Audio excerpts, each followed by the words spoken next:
If one more leaf from your tree lands in my yard, Parker, I swear. I froze mid-step, gripping my garbage bin. Richard Evans, the grumpiest man in the neighborhood. The kind of guy who made a storm cloud look cheerful. I turned slowly, already knowing what I'd see. There he was, standing on his porch, arms crossed, white hair wild, blue eyes sharp enough to cut glass. I sighed.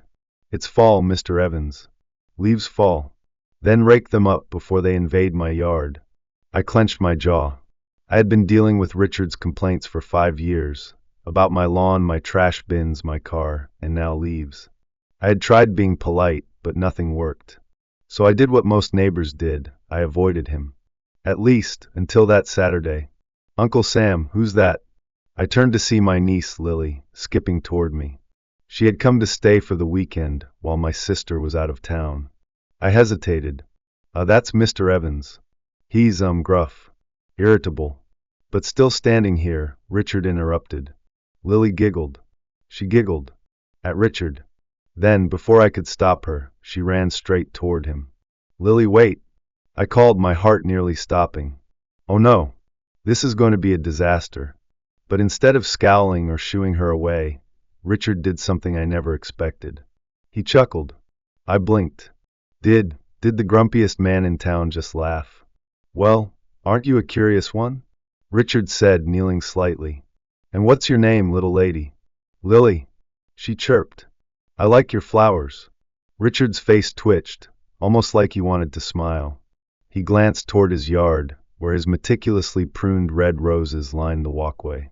He was obsessive about them, always trimming, watering, and muttering to them like they were old friends. Good taste, kid, he muttered. Lily beamed. Can I smell them? For a second, I thought he'd snap at her. But instead, he stepped aside.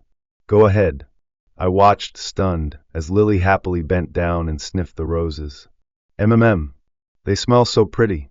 Richard let out a small huff of approval. And then, just when I thought the moment couldn't get any stranger, he said, hold on.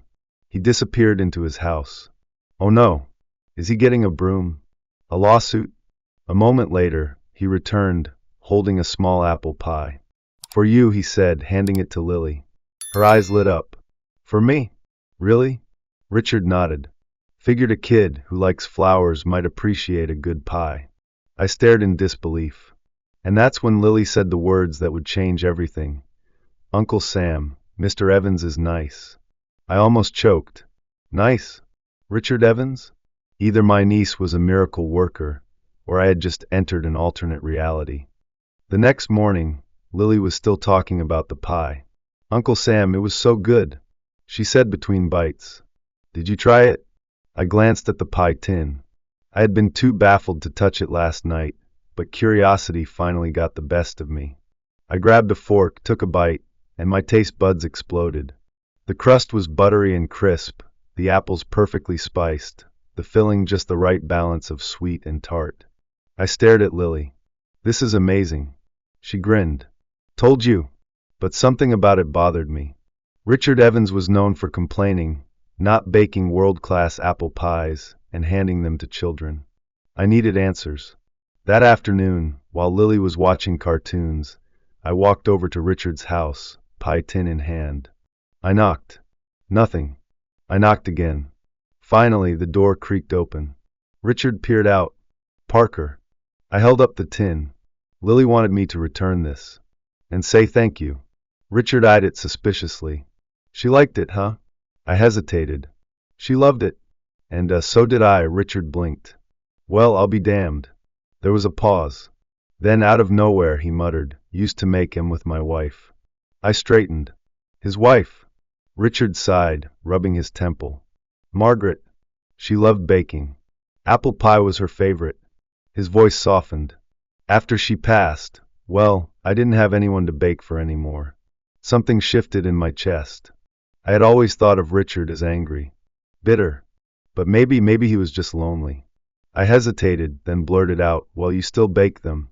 He gave a dry chuckle. Habit, I guess. Another silence fell between us. I cleared my throat. You know, Lily keeps asking for more. Richard looked at me, raising an eyebrow. That's so? Yeah, I said. And before I could overthink it, I added, I wouldn't mind learning how to make one myself. Richard frowned, as if trying to figure out if I was serious. Then, after a long moment, he sighed. Do you even know how to hold a rolling pin, Parker? I can learn. Richard smirked. All right, he said. Come back Saturday. But if you screw up my kitchen, you're cleaning it yourself. I grinned. Deal. As I walked back home, I realized something strange. For the first time in 5 years, I wasn't avoiding Richard Evans. I was looking forward to seeing him again. By the time Saturday rolled around, I was second-guessing my decision. I stood in my kitchen, staring at my reflection in the toaster. What was I thinking? I had never baked a pie in my life. My cooking skills began and ended with microwaving frozen burritos. Yet here I was, about to step into the grumpiest man in town's kitchen and let him judge my every move. I considered bailing, maybe claiming I had a sudden mysterious pie allergy. But then I glanced at the living room, where Lily was drawing flowers and humming to herself. She was the reason I was doing this. Not for the pie, not even for Richard, but because she had seen something in him that I hadn't. And maybe, just maybe, she was right. I grabbed my keys and headed next door. Richard's house smelled like cinnamon and warm butter.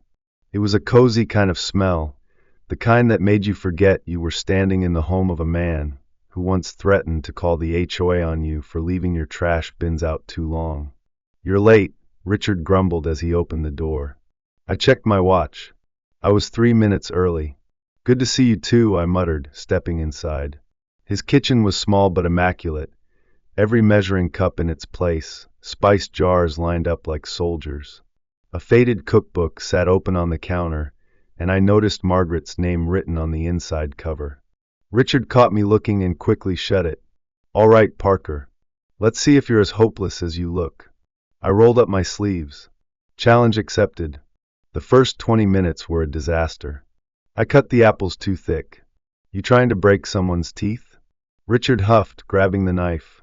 I spilled cinnamon all over the counter. Do I look like I enjoy cleaning? I accidentally poked a hole in the crust. You're killing me, Parker. Through it all, Lily sat on a stool, giggling at my suffering. This is fun, she announced. For who? I muttered. But then, somewhere between rolling out the dough and assembling the filling, something strange happened. Richard stopped scowling. He started teaching. His hands moved instinctively, pressing the crust just right, his voice calmer now. You want the edges to be firm, but not overworked. Dough has a memory. If you're too rough, it'll fight back. I nodded, mimicking his movements. Like people? Richard paused. Then, just barely, he smiled. Yeah, like people. When the pie went into the oven, Richard exhaled like he had just run a marathon. I leaned against the counter. So how'd I do? He smirked. I'll let the pie decide. We waited, and for the first time we actually talked. About his years as a chef. How Margaret used to hum while baking. How they met at a diner when she accidentally spilled coffee on his lap. You ever think about baking again? I asked. Richard scoffed. For what? A room full of strangers? I shrugged. Maybe not strangers. Maybe neighbors. He didn't respond, but something flickered in his eyes. The timer dinged. Moment of truth. Richard sliced into the pie, steam rising from the golden crust. I took a bite, and wow, it wasn't as perfect as his, but it was warm, comforting, and filled with something I couldn't quite name. Lily wiggled in her chair. Is it good? Richard sighed dramatically. Well, it's not awful. Lily gasped. That means it's great. I grinned. So what do you think, Evans? Ready to pass down the family secrets? Richard chuckled. You? Not a chance. But I wasn't talking about me. I leaned forward. What if you taught other people? His face hardened. I already told you, Parker. Not for a business, I interrupted. Just for fun. For the people around you. You think Margaret would want these recipes to disappear? Richard's jaw tightened. Then Lily, our tiny, unknowing miracle worker, jumped in. You could teach me, she said simply. I want to make pies like you. Silence. Richard stared at her, then at me. His shoulders slumped just slightly, like something inside him had been pushing against a locked door for too long. Finally, he sighed. "All right," he muttered. "But if you two burn my kitchen down, you're both banned." Lily cheered. 2 weeks later, a handwritten sign appeared in Richard's window. "Baking lessons beginners welcome." At first, only a few people showed up, me, Lily, and a couple of curious neighbors. But word spread. Soon, his kitchen was filled with laughter, flour-dusted aprons, and the smell of cinnamon. And for the first time in years, Richard wasn't just the grumpy old man next door. He was a teacher, a neighbor, a friend, and it had all started with one small pie.